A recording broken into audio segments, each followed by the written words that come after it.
Abuela, soy yo, Evan. Por favor, ven a buscarme. Al hogar de niños. ¿Es esto algún tipo de broma cruel?, susurré entre lágrimas. Mi hija murió en un accidente aéreo hace más de 7 años. Entonces, ¿cómo podría ser esto? La noche de otoño estaba quieta y cargada con el silencio que se asienta sobre el campo de Pensilvania cuando la última luz se desvanece. En la modesta casa de ladrillos en las afueras de Lancaster, Margaret Whitfield acababa de apagar las luces de la cocina y se dirigía escaleras arriba. A sus 57 años, sus noches eran ahora predecibles. Una taza de té de manzanilla, unas cuantas páginas de una novela, el zumbido del refrigerador como única compañía. Era una vida despojada de sorpresas, y así era como ella la prefería. Las sorpresas, después de todo, tenían la costumbre de romper corazones. Pero esa noche, cuando llegó al último escalón, sonó el teléfono. Era tarde, demasiado tarde. Las llamadas después del anochecer siempre llevaban un cierto peso, una alarma silenciosa que removía algo incómodo en su interior. Margaret se quedó helada por un segundo antes de darse la vuelta y bajar por el pasillo, cada timbre resonando más fuerte en la casa silenciosa. «Hola», respondió, con voz cautelosa. Lo que vino después no fue lo que esperaba. No era un vendedor telefónico ni un número equivocado. Era un niño, la voz de un niño, pequeña pero deliberada.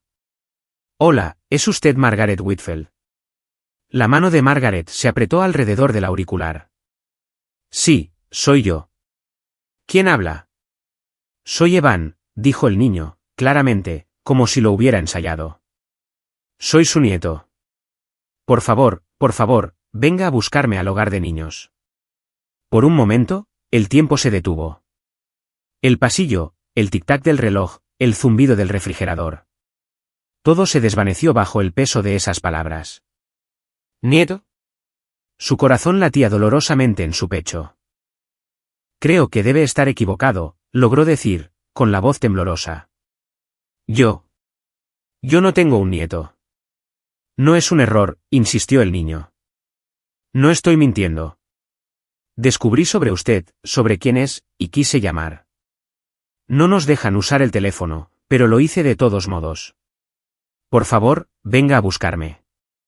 No quiero quedarme aquí». Y entonces la línea se cortó. Margaret se quedó allí, congelada, el tono de llamada zumbando débilmente en su oído. Ni siquiera recordaba haber colgado. Simplemente se quedó quieta, las palabras repitiéndose una y otra vez hasta que se fusionaron en un único pensamiento imposible. «Nieto, por favor, ven a buscarme». Su esposo, Edward, apareció al final del pasillo, sobresaltado por el timbre del teléfono y la expresión en el rostro de ella. «¿Quién es?», preguntó, con la voz aún pastosa por el sueño. «Nuestro nieto», susurró Margaret, apenas creyendo ella misma las palabras. Dijo que es nuestro nieto». Edward parpadeó. ¿De qué estás hablando, Margaret? «No tenemos». Sabía mi nombre completo, lo interrumpió, su voz elevándose. Me llamó por mi nombre y su voz, Edward. Su voz sonaba como la de Clara cuando era pequeña. El nombre quedó suspendido pesadamente entre ellos. Clara, su única hija, su milagro, la niña que no habían visto desde el día en que salió de su casa. La niña que, según los registros de la aerolínea y un informe de ADN, había muerto en un accidente aéreo hacía 7 años. Edward se acercó, tratando de calmar a su esposa. «Probablemente sea una broma cruel», dijo con suavidad. «Hay estafas, ya sabes. Personas que se aprovechan de las familias en duelo. Quizás alguien encontró su número y pensó». «No», dijo Margaret con firmeza, sacudiendo la cabeza. «Esto no era una estafa. No pidió dinero. Ni siquiera dijo mucho. Solo me pidió que fuera a buscarlo». La casa se sintió de repente diferente. Menos como un refugio y más como un lugar acechado por preguntas. Margaret se hundió en el sillón junto al teléfono, mirando hacia la oscuridad. Si Clara se había ido, pensó, ¿cómo podría haber un niño? Y, sin embargo, en algún lugar profundo de su interior, algo que no había sentido en años se despertó. Una esperanza frágil y peligrosa. Una parte de ella que creía haber muerto con Clara susurró que tal vez, solo tal vez, No todo lo que habían perdido se había ido. Tal vez en algún lugar, un pedazo de su hija todavía estaba vivo, esperando volver a casa. 7 años antes, la casa de los Whitfield había estado llena de ruido, risas, planes y sueños tejidos en conversaciones alrededor de la mesa de la cocina. Su hija, Clara, acababa de graduarse de la escuela secundaria, la borla de su birrete todavía colgaba del espejo retrovisor de su coche. Las cartas de aceptación de la universidad estaban orgullosamente clavadas en el tablón de corcho de su habitación, y Margaret y Edward hablaban a menudo sobre el brillante futuro que le esperaba. Clara siempre había sido el centro de su mundo. Brillante, amable, curiosa, el tipo de hija por la que los padres rezan. Pero una cálida tarde de verano, todo cambió. Clara llamó a sus padres a la sala de estar. Sus manos temblaban, pero su voz era firme. Mamá, papá, necesito deciros algo. Me he enamorado y me voy a casar. El silencio que siguió fue ensordecedor. Edward parpadeó, pensando que estaba bromeando. ¿Casarte? ¿Clara? Es ridículo. Tienes 18 años. Tienes la universidad por delante. Esto es real, dijo ella, levantando la barbilla con desafío. Lo amo y él me ama a mí. Queremos estar juntos. Margaret sintió que se le revolvía el estómago. Eres demasiado joven para esto. Apenas sabes lo que quieres en la vida. ¿Qué pasa con tu educación? Tus planes. No quiero esperar, dijo Clara, su voz quebrándose ligeramente. Hemos estado juntos durante 3 meses. Él no es de por aquí. Solo estaba aquí por negocios cuando nos conocimos. Ya se ha ido a casa, pero quiere que vaya con él. 3 meses, repitió Edward, la incredulidad convirtiéndose en ira. Y ni siquiera ha tenido la decencia de conocernos, de pedir nuestra bendición. Así ya no se hacen las cosas, replicó Clara, su voz elevándose. No estamos en los años 50. Nos amamos. Eso es todo lo que importa. No, dijo Margaret, la palabra cortando el aire. No es todo lo que importa. Es un extraño y no vas a ir a ninguna parte. Los ojos de Clara se llenaron de lágrimas. Ni siquiera me estáis escuchando. No me entendéis en absoluto. Entendemos más de lo que crees, dijo Edward. Y estamos diciendo que no. No te vas a ir. No estoy pidiendo vuestro permiso, gritó antes de correr por el pasillo y cerrar de un portazo la puerta de su habitación. Esa noche, la casa se sintió más fría. Margaret y Edward se sentaron en silencio, diciéndose a sí mismos que por la mañana se calmaría. Hablarían como adultos. Encontrarían una manera de superar esto. Pero cuando Margaret llamó a la puerta de Clara al amanecer, lista para disculparse y hablar las cosas, la habitación estaba vacía, la cama deshecha, ropa esparcida por el suelo, y Clara se había ido. Llamaron a todos sus amigos, pero ninguno la había visto. Condujeron por la ciudad, recorrieron sus rutas habituales, revisaron la estación de autobuses. Nada. Finalmente, presentaron un informe de persona desaparecida, pero la policía se encogió de hombros. Clara tenía 18 años, dijeron, legalmente una adulta. Si se fue por su cuenta, no había nada que pudieran hacer. Las semanas se convirtieron en meses. Margaret dejó de dormir, mirando el teléfono como si deseara que sonara. Edward intentaba mantenerse fuerte, pero las grietas se notaban, la amargura, la impotencia, las cenas silenciosas con una silla vacía. Y entonces, 2 años después, el teléfono sonó. Era un detective de Nueva Jersey, su tono formal y de disculpa. El nombre de Clara había aparecido en el manifiesto de un vuelo comercial que se había estrellado por mal tiempo. No hubo supervivientes. Se habían recuperado efectos personales, una cruz de plata que su madrina le había regalado, un anillo de oro que Margaret y Edward le habían regalado en su 17º cumpleaños. El detective explicó que una de las víctimas llevaba identificación y pertenencias personales registradas a nombre de Clara Whitfield. Aunque los restos estaban muy dañados, las pruebas preliminares de ADN de un cepillo para el pelo encontrado entre los escombros habían mostrado una coincidencia familiar parcial con las muestras proporcionadas por los Whitfield, suficiente para que las autoridades concluyeran que era ella. Lo que nadie sabía en ese momento era que Clara había perdido su cartera durante una visita a un concurrido paseo marítimo 2 semanas antes. Nunca le dio mucha importancia. Canceló las pocas tarjetas que había dentro y siguió adelante, pero alguien la había recogido. Y cuando esa persona subió más tarde al desafortunado vuelo usando la identificación de Clara, todo cambió. El funeral fue a ataúd cerrado. Margaret apenas lo recuerda. Recordaba el olor de los lirios, la lluvia en el parabrisas, la sensación de la mano de Edward apretando la suya con tanta fuerza que le dolía. Recordaba pensar que había fallado de la manera más fundamental en que una madre puede fallar. Y a partir de ese año, los cumpleaños ya no se celebraban en la casa de los Whitfield. No había tartas, ni velas, ni hitos marcados en el calendario. El día que nació Clara, que una vez fue el día más feliz de sus vidas, se había convertido en solo otro día que sobrevivir. Mientras sus padres la buscaban desesperadamente, pegando carteles de desaparecida y llamando a todos los números que podían encontrar, Clara Whitfield vivía una vida completamente diferente. El verano que dejó Lancaster, subió a un autobús Greyhound en dirección al este y nunca miró atrás. Días después, se bajó en un pequeño pueblo costero de Delaware, donde las gaviotas graznaban sobre el paseo marítimo y el aire salado llevaba el aroma de almejas fritas y viento oceánico. Fue allí donde se reunió con Thomas Reed, el hombre que había elegido por encima de todo lo demás. Thomas era unos años mayor, con una confianza que hacía que Clara se sintiera segura y viva al mismo tiempo. Hablaba del futuro con certeza, como si la vida se desarrollara tal como la soñaban si solo se aferraban el uno al otro. No necesitamos a nadie más, decía, apartándole el pelo de la cara mientras veían el sol derretirse en el Atlántico. Somos tú y yo, Clara. Eso es todo lo que importa.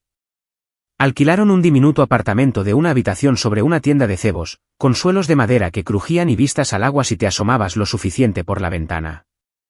No era mucho, pero para Clara, era la libertad. Pasaban los días caminando descalzos por la playa, robándose besos en el muelle y hablando hasta altas horas de la noche sobre la familia que construirían y las aventuras que perseguirían.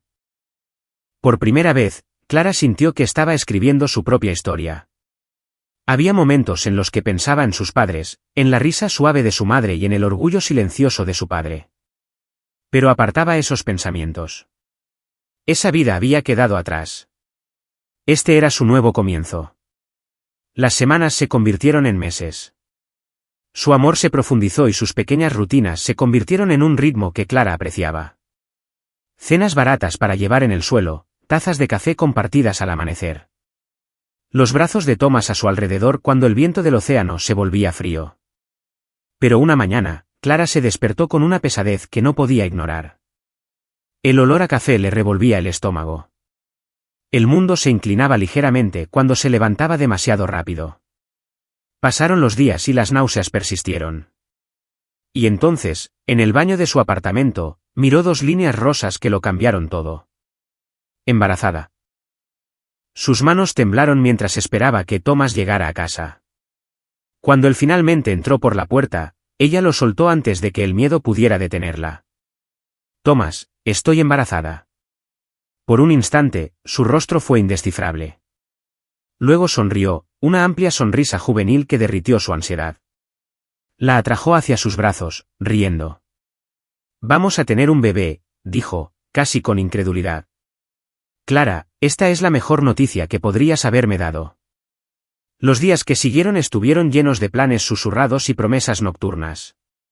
Hablaron de nombres para el bebé, de ahorrar para un lugar más grande, de la vida que construirían como familia. Thomas juró que cuidaría de ellos. Trabajaré más duro que nunca, le dijo, presionando su frente contra la de ella. No tendrás que preocuparte por nada. Pero bajo su emoción, Clara sintió una corriente de inquietud. Pasaba más tiempo fuera hasta tarde, volviendo a casa con historias vagas sobre gente que estaba conociendo y oportunidades que eran demasiado buenas para dejarlas pasar. Una noche, mientras estaban sentados en el cálido sofá con el sonido de las olas rompiendo más allá de su ventana, Thomas lo mencionó. Hay un trabajo, dijo casualmente, como si probara su reacción. Paga más de lo que podría ganar en un año, tal vez 2. Es una cosa de una sola vez, Clara. Solo una noche, y todo cambia para nosotros. Ella frunció el ceño. ¿Qué tipo de trabajo? Él le besó la mano, evitando la pregunta. Del tipo que nos arregla la vida. Confía en mí. Clara quería confiar en él. Quería creer que su amor y su futuro serían suficientes para protegerlos de cualquier riesgo que se avecinara. Así que asintió, apartando la sensación de inquietud que se retorcía en su estómago. No podía saber entonces que la elección que Thomas estaba a punto de hacer, esa cosa de una sola vez de la que hablaba tan casualmente, destrozaría su frágil sueño y arrastraría su vida a una oscuridad que nunca podría haber imaginado. La noche de la que Thomas habló sobre ese trabajo de una sola vez llegó y se fue, y con ella la frágil paz que había envuelto la vida de Clara junto al mar. Él se fue después de la cena, besándole la frente y prometiendo que volvería antes del amanecer. Ella se quedó despierta hasta mucho después de la medianoche, incapaz de sacudirse la inquietud que se había arraigado en su pecho. Cada hora que pasaba sin noticias de él, profundizaba el nudo en su estómago.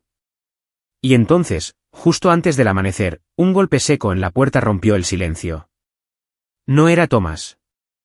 Eran dos agentes de policía. ¿Es usted Clara Whitfield?, preguntó uno de ellos mientras ella permanecía congelada en el umbral, todavía en camisón. Sí, susurró. El oficial mayor se movió incómodamente. Thomas Reed fue arrestado anoche durante un robo en una vivienda. Necesitamos hacerle algunas preguntas. Las palabras apenas tenían sentido. Arrestado, robo. Sentía como si le hubieran quitado el aire de la habitación. La interrogaron brevemente, cuánto tiempo lo conocía, dónde había estado esa noche, si sabía algo sobre el crimen. Ella no tenía respuestas. Apenas los escuchó. Cuando se fueron, el pequeño apartamento que había parecido un sueño ahora se sentía insoportablemente pequeño y sofocante. Días después, asistió a su comparecencia, de pie en silencio en la parte de atrás de la sala del tribunal mientras se leían los cargos: allanamiento de morada, hurto mayor, posesión de bienes robados. Thomas no la miraba a los ojos. Cuando el juez fijó una fianza mucho más allá de lo que ella podía pagar, las rodillas de Clara flaquearon. Era real. Todo.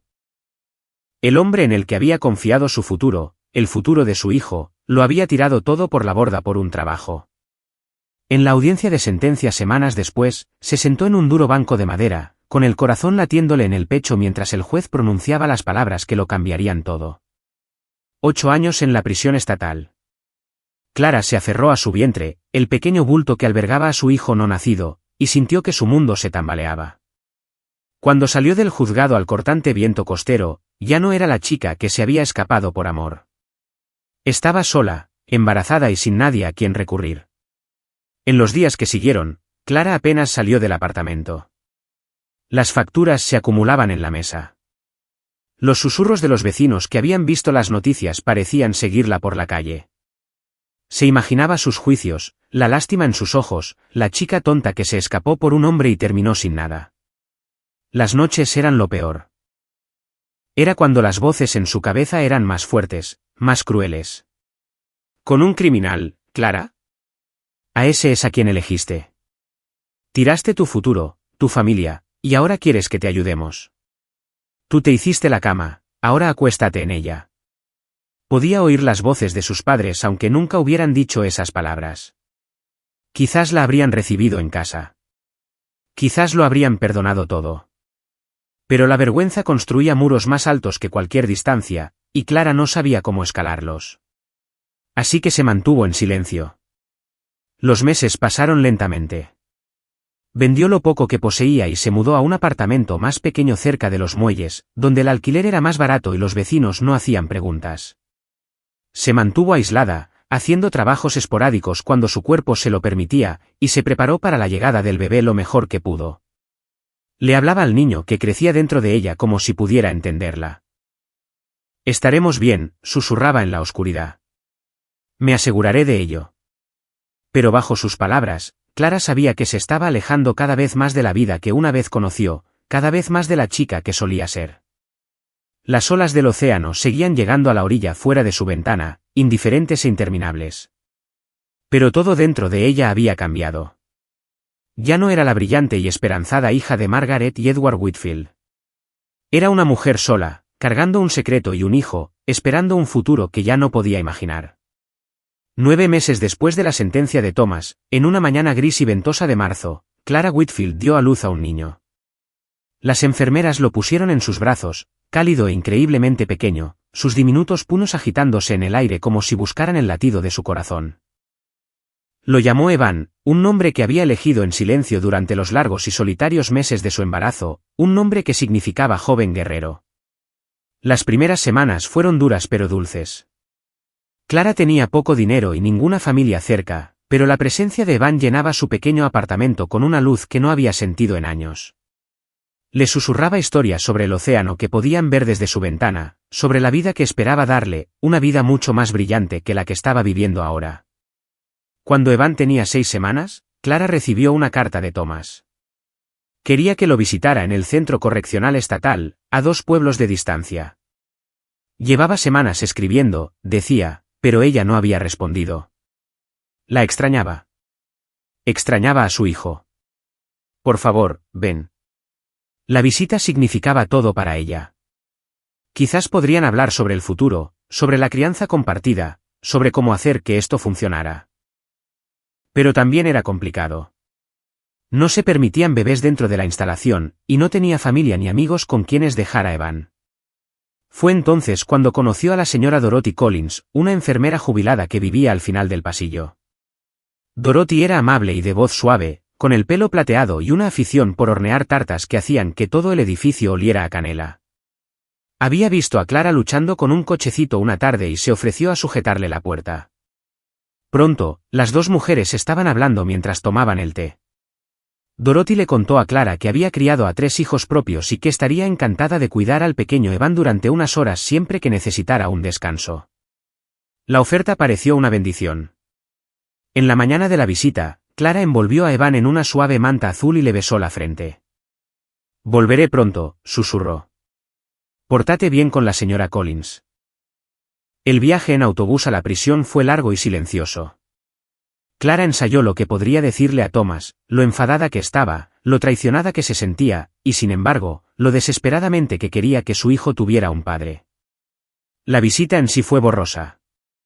Thomas parecía más delgado, más duro.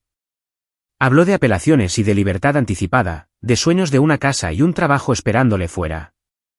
Clara escuchó, pero dijo poco. Algo en ella había cambiado. Cuando se bajó del autobús esa tarde y comenzó a caminar de regreso al apartamento, el cielo se había vuelto violeta. Pero al doblar la esquina de su calle, vio luces rojas y azules intermitentes. 2 coches de policía, una ambulancia, una pequeña multitud reunida cerca de la entrada de su edificio. El corazón de Clara dio un vuelco. Se abrió paso entre los curiosos y entró tropezando. Un paramédico estaba sacando una camilla del apartamento de Dorothy, y sobre ella yacía la propia Dorothy, pálida e inmóvil bajo una sábana. «Señora, ¿es usted Clara Whitfield?», preguntó un oficial con delicadeza. «Necesitamos hablar con usted». Las palabras se mezclaron. Ataque al corazón, sin signos de violencia, declarada muerta en el lugar. Pero todo en lo que Clara podía pensar era en Evan. «¿Dónde está mi hijo?», gritó. «Está a salvo», le aseguró el oficial. Los vecinos lo oyeron llorar y llamaron al 911. Estaba solo cuando llegaron los primeros en responder. Ha sido puesto bajo custodia protectora hasta que se pueda localizar a un tutor. Pero no había ningún tutor. No había documentos que vincularan a Clara con Evan. Ningún certificado de nacimiento con su nombre, ningún contacto de emergencia, ninguna familia cercana.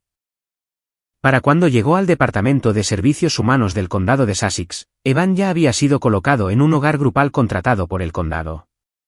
Allí, el personal le dio un apellido provisional y un número de caso. Y Clara nunca más apareció. Quizás fue el pánico. Quizás fue la desesperación. Quizás la vergüenza la aplastó tan completamente que no pudo enfrentar lo que había sucedido.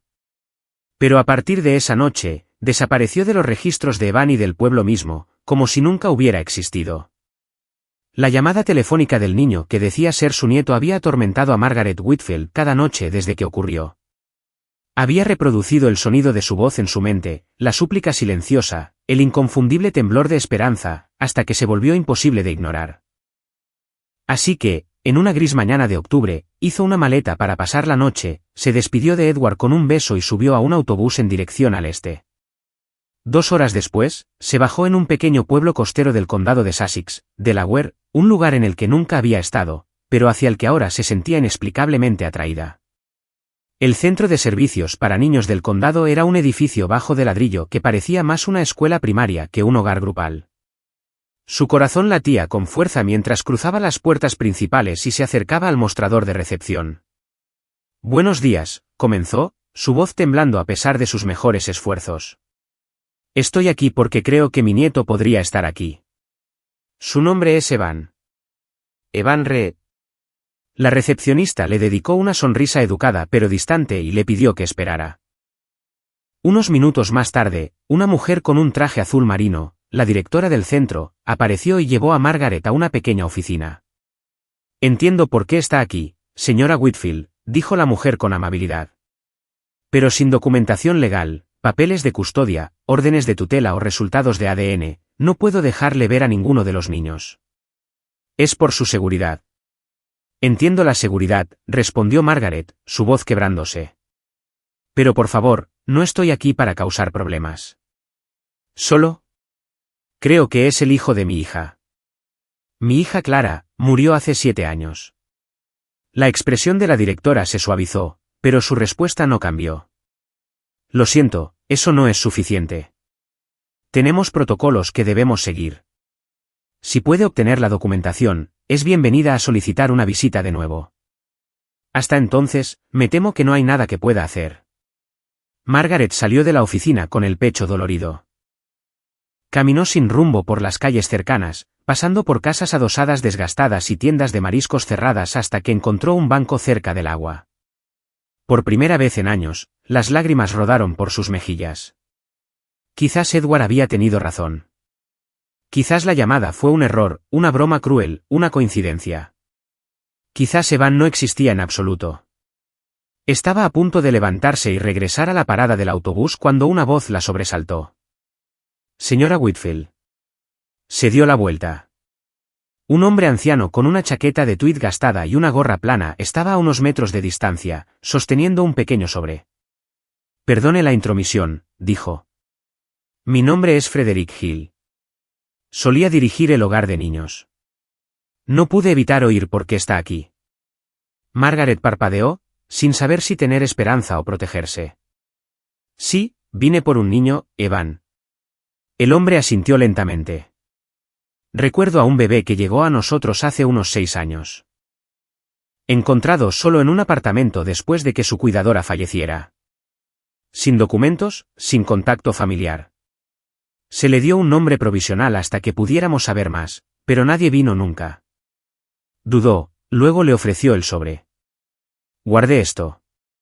Probablemente no debería haberlo hecho, pero no pude obligarme a tirarlo. Estaba entre un montón de papeles abandonados que dejó una de las cuidadoras del niño. Creo que pertenecía a su hija». Las manos de Margaret temblaron mientras desdoblaba la carta que había dentro. La letra era de Clara, curva y familiar, un pedazo de su hija perdida hacía mucho tiempo, de repente vivo de nuevo en la página. «Mamá, papá, ni siquiera sé cómo empezar. Lo siento por todo. Conocí a alguien, Thomas, y vamos a tener un bebé. Sé que os hice daño cuando me fui. Pero nunca dejé de pensar en vosotros. Estaba demasiado avergonzada para llamar. Thomas cometió errores. Ahora está en prisión, pero ha prometido cambiar. Quiero que nuestro hijo conozca a sus abuelos. Quiero volver a casa. Quiero que lo conozcáis». La carta terminaba ahí.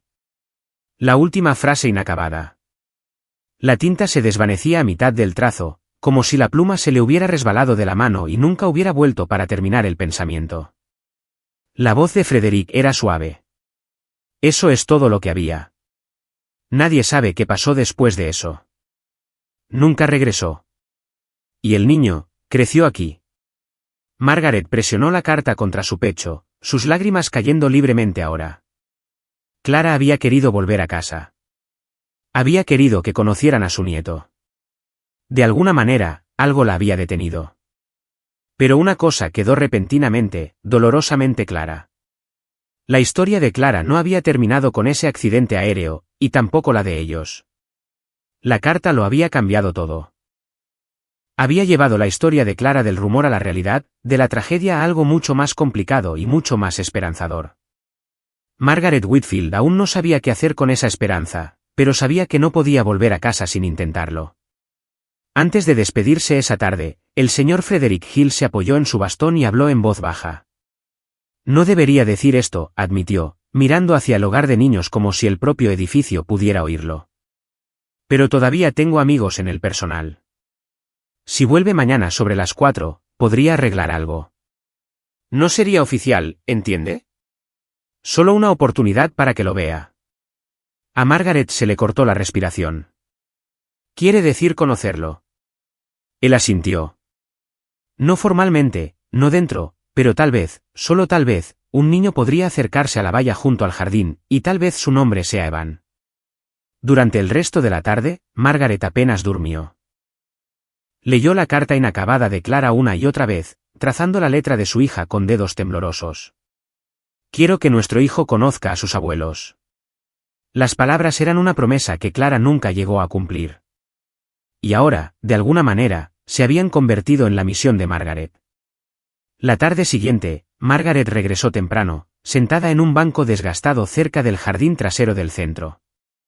Era un lugar tranquilo, protegido por una hilera de arbustos crecidos y una valla de madera que había visto días mejores. Intentó calmar su corazón acelerado, pero cada sonido, cada paso, cada risa lejana le apretaba el pecho. Entonces, justo cuando el reloj marcó las 4, lo oyó. Una voz suave y vacilante, apenas más que un susurro. Abuela, estoy aquí. La cabeza de Margaret se levantó de golpe. Al otro lado de la valla había un niño, no mayor de 6 años, con rizos oscuros que le caían sobre los ojos y una sonrisa tímida e incierta. Su ropa era sencilla, sus zapatillas de deporte rozadas, pero su mirada era brillante y buscadora. Por un largo momento, ninguno de los dos se movió. Simplemente se miraron el uno al otro como si intentaran memorizar cada detalle. Entonces Margaret se puso de pie, su visión borrosa por las lágrimas. Evan, susurró, su voz temblando. Oh, cariño, ¿eres tú? El niño dudó solo un segundo antes de acercarse a la valla. Margaret se arrodilló, presionando sus manos contra la madera como si pudiera atravesarla. Estoy aquí ahora, dijo, su aliento entrecortado. Siento mucho haber tardado tanto. Él inclinó la cabeza. ¿De verdad eres mi abuela? La pregunta la rompió. Sí, dijo entre lágrimas. Sí, lo soy. Y te prometo que nunca más te voy a dejar. Durante un rato, solo hablaron de cosas sencillas, de sus juegos favoritos y del gato callejero que a veces se colaba en el jardín. Le contó que le gustaba dibujar y que su maestra decía que era bueno en matemáticas. Margaret escuchaba cada palabra como si fuera un regalo, riendo y llorando a la vez. Y mientras escuchaba, algo profundo dentro de ella cambió. No necesitaba una prueba de ADN. No necesitaba papeles legales. El vínculo ya estaba allí, invisible, innegable y tan real como el latido de su corazón en el pecho. Este era el hijo de Clara. Este era su nieto. Cuando el personal llamó a Evan para que entrara, él la saludó con la mano, reacio a irse. ¿Volverás?, preguntó, con su vocecita. Cada vez que pueda, prometió Margaret. Mientras el niño desaparecía en el edificio, Margaret se quedó en el banco, sus lágrimas secándose con el viento de otoño. Se sentía más ligera de lo que se había sentido en años. El vacío que había vivido dentro de ella desde el día en que Clara se fue no había desaparecido. Pero por primera vez, sentía que algo, alguien, estaba llenando el espacio. Un hilo más fuerte que la sangre conectaba ahora el pasado con el futuro, y Margaret sabía que lo seguiría a donde quiera que la llevara. Los días posteriores a ese primer encuentro pasaron en un torbellino. Por primera vez en años, Margaret Whitfield tenía algo que esperar. Regresaba al hogar grupal cada semana, siempre a la misma hora, siempre al mismo banco junto a la valla. Y cada vez, Evan estaba allí, su sonrisa tímida volviéndose más audaz, sus historias más animadas. Hablaban de todo, de los libros que le gustaban, de las estrellas que podían ver sobre el jardín, de la madre que apenas recordaba, pero con la que todavía soñaba. Cada encuentro profundizaba el vínculo entre ellos. También hacía que Margaret estuviera más segura. No podía permitir que esto fuera temporal. Evan necesitaba una familia, no una visitante que iba y venía, sino alguien que luchara por él, que estuviera a su lado y que lo amara incondicionalmente. Y así, después de hablarlo con Edward, contactó a un abogado y comenzó el proceso formal para convertirse en la tutora legal de Evan. El primer paso fue una prueba de ADN, un procedimiento estándar en casos como este. No se trataba solo de papeleo. Podría fortalecer su caso en el tribunal. Margaret aceptó sin dudarlo.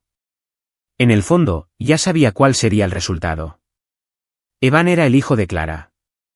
Podía ver a Clara en la forma de sus ojos, en la manera en que inclinaba la cabeza cuando tenía curiosidad, incluso en la vena terca que afloraba cuando no estaba de acuerdo.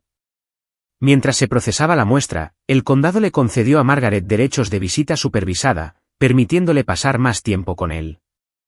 Algunos días se quedaban en el jardín. Otros días, el personal les permitía visitar la pequeña sala de juegos donde construían torres de Lego y leían libros de cuentos. Evan comenzó a llamarla abuela sin dudarlo, y cada vez que lo decía, el corazón de Margaret se hinchaba. Pasaron las semanas. El vínculo creció, y entonces, una tarde fresca, llegó un sobre blanco y liso por correo.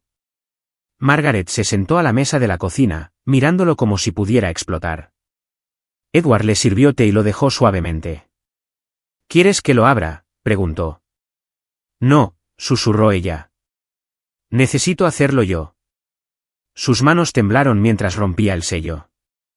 Una mirada a las palabras en el interior y el mundo cambió. Ninguna relación genética detectada. La habitación quedó en silencio. El único sonido era el débil tic-tac del reloj en la pared. Margaret leyó la frase una y otra vez, como si la repetición pudiera cambiarla. Ninguna relación, ningún vínculo, ninguna prueba de que Evan fuera suyo. Sintió como si el suelo se hubiera abierto bajo sus pies. Todo lo que creía, todo lo que la carta de Clara había sugerido, de repente parecía incierto. ¿Se había equivocado? ¿Era esto algún cruel error? Edward le puso una mano en el hombro, anclándola. Es solo un trozo de papel, dijo en voz baja. No cambia quién es ese niño. No cambia lo que sientes. Las lágrimas nublaron su visión. ¿Pero y si es verdad? ¿Y si no es el hijo de Clara? Edward se arrodilló junto a su silla. Entonces lo amamos de todos modos. Margaret, mírame. Ella lo hizo. Ese niño necesita una familia. Tú ya eres su abuela. Él ya te quiere. Eso es lo único que importa. Por un largo momento, ninguno de los dos habló. Él sobreyacía entre ellos como un veredicto. Pero lentamente, Margaret sintió que el peso comenzaba a cambiar. Edward tenía razón. Una prueba podía informarle sobre cromosomas, pero no podía medir cuentos para dormir o promesas susurradas junto a una valla de jardín. No podía medir la forma en que el rostro de Evan se iluminaba cuando la veía, o cómo su pecho dolía de amor cada vez que la llamaba abuela. Margaret respiró hondo y apartó el papel. Tienes razón, dijo suavemente. Seguiremos adelante. Terminaremos el proceso de tutela. No importa qué. Bien, dijo Edward con una pequeña sonrisa, porque ese niño pertenece a nosotros. Y nada escrito en un trozo de papel va a cambiar eso. Esa noche, Margaret durmió con la carta inacabada de Clara en su mesita de noche, y la risa de Evan resonando en su memoria. La familia, se dio cuenta, no siempre estaba escrita en la sangre. A veces se escribía en los espacios entre el desamor y la esperanza, en las elecciones que las personas hacían para amarse unas a otras. El invierno apenas comenzaba a aflojar su control sobre Pensilvania cuando finalmente llegó la carta del tribunal. El sobre era grueso, de aspecto oficial, del tipo que contenía decisiones que cambiaban vidas. Margaret lo sostuvo en sus manos durante mucho tiempo antes de atreverse a abrirlo. Cuando lo hizo, las palabras se desdibujaron a través de sus lágrimas. Petición de tutela por la presente concedida. Estaba hecho. Era oficial. Después de meses de audiencias, visitas domiciliarias, entrevistas y papeleo interminable, Evan Reed ya no era solo un nombre en un expediente. Era parte de su familia. El día que Margaret y Edward lo llevaron a casa estaba nublado y fresco. El cielo pesado con la promesa de lluvia de primavera. Evan se aferraba a una pequeña mochila, todo lo que poseía, y miraba con los ojos muy abiertos la casa de ladrillos en las afueras de Lancaster. ¿Aquí es donde vives?, preguntó, su voz una mezcla de curiosidad e incredulidad. Aquí, dijo Margaret, sonriendo a través de las lágrimas, es donde vivimos ahora. Dentro, Edward se había esmerado. La habitación más pequeña se había transformado en un espacio solo para Evan, paredes de un suave azul, estanterías llenas de libros y coches de juguete, un robusto escritorio de madera bajo la ventana. En la cama había una colcha que Margaret había cosido ella misma, bordada con pequeñas estrellas y barcos que le recordaban las historias que a Clara le encantaban de niña. Evan corrió de esquina a esquina, tocándolo todo, su emoción desbordándose. «Todo esto es mío». «Es tuyo», dijo Edward, con la voz entrecortada. «Todo». Y en la habitación del fondo, ahí es donde la abuela esconde el tarro de las galletas. Evan se rió, un sonido tan brillante y vivo que resonó por toda la casa, llenando espacios que habían estado en silencio durante demasiado tiempo. La vida se asentó en un nuevo ritmo. Cada mañana, Margaret acompañaba a Evan al autobús escolar, y cada tarde esperaba al final del camino de entrada para saludarlo a su regreso a casa. Las tardes las pasaban cocinando juntos, leyendo historias junto a la chimenea o escuchando a Evan contarles sobre su día, el nuevo amigo que había hecho, el problema de matemáticas que había resuelto, el gol que había marcado en el recreo. Edward, que siempre había sido el tranquilo y práctico, se encontró transformado. Le enseñó a Evan a jugar al ajedrez en el viejo tablero que había pertenecido a su padre. Los fines de semana, los dos iban al río con cañas de pescar y sándwiches de mantequilla de cacahuete, volviendo a casa embarrados, quemados por el sol y sonriendo. Margaret los observaba desde el porche, su corazón hinchándose con una felicidad que una vez pensó que se había ido para siempre. La casa, antes pesada por el duelo, estaba viva de nuevo, llena de risas y pasos y las pequeñas alegrías ordinarias que hacen a una familia completa. Evan, que una vez fue solo otro nombre en un archivo del condado, ahora era un niño con una habitación, un hogar y dos personas que lo amaban ferozmente. Un mes después de la mudanza de Evan, llegó otro sobre, de nuevo, del laboratorio que había manejado la prueba de ADN. Margaret frunció el ceño mientras lo abría. Dentro había una carta formal impresa en papel con membrete institucional con un sello rojo en la parte superior. Análisis corregido. Resultado de auditoría interna. Estimada señora Whitfield, comenzaba la carta. Tras una auditoría interna de rutina, descubrimos un error en la cadena de custodia que afectó a varias muestras de ADN procesadas durante la semana de su envío inicial. Específicamente, 2 tubos de ensayo, incluido el suyo, fueron mal etiquetados durante la recepción, lo que llevó a una correspondencia e informes incorrectos. Desde entonces, hemos vuelto a analizar su material de ADN original utilizando procedimientos actualizados e identificadores verificados. El resultado corregido ahora indica una probabilidad del 99.2% de una relación biológica entre usted y Evan Reed. Los ojos de Margaret se llenaron de lágrimas. Ya no necesitaba los números, pero aún así susurró, «Clara, realmente es tuyo». Durante mucho tiempo, solo miró las palabras. Se sentía surrealista, casi innecesario. Se las leyó en voz alta a Edward, quien se rió suavemente y sacudió la cabeza. «Te dije que ese papel no significaba nada», dijo. «Pero si te hace sentir mejor, enmarcaré este». Margaret rió entre lágrimas. «No cambia nada», dijo. «Pero me alegro de saber que Clara realmente está aquí, en él». Esa noche, después de que Evan se fuera a la cama, Margaret se quedó en el umbral de su puerta, observándolo dormir. Su pecho subía y bajaba con un ritmo constante, su pequeña mano enroscada alrededor del conejo de peluche que le había dado en su primera noche allí. Y por primera vez en 7 largos años, la casa se sintió completa. En algún lugar más allá de la oscuridad, sintió la presencia de Clara, no como un fantasma, sino como un hilo tejido a través de la vida que tenía ante ella. Estaba en el latido del corazón de Evan, en su sonrisa, en su risa. La niña que habían perdido no se había ido. Simplemente había regresado en otra forma, llevando su amor hacia adelante a través del niño que ahora los llamaba abuela y abuelo. El informe corregido del laboratorio yacía sobre la mesa de la cocina, todavía crujiente por el sobre, pero Margaret Whitfield apenas lo miró. Había leído las palabras una vez, solo una vez, y eso fue suficiente. 99.2% de probabilidad de relación biológica. Era la confirmación que una vez pensó que necesitaba, la prueba de que Evan era, de hecho, el hijo de Clara. Pero ahora, mientras doblaba la carta y la apartaba, se dio cuenta de algo profundo. No cambiaba nada. Esa mañana, encontró a Evan en la sala de estar, tumbado en la alfombra con una pila de libros de cuentos. Levantó la vista cuando ella entró, su rostro iluminándose con esa misma sonrisa torcida que siempre le recordaba a Clara. Abuela, dijo, mostrándole una página. ¿Sabías que las ballenas se cantan entre ellas bajo el agua? No lo sabía, dijo ella, sentándose a su lado. Pero ahora sí. Lo observó mientras leía, sus labios moviéndose silenciosamente sobre las palabras, sus pequeñas manos trazando las ilustraciones. Le dolía el corazón, no de tristeza, sino de una plenitud que no había sentido en años.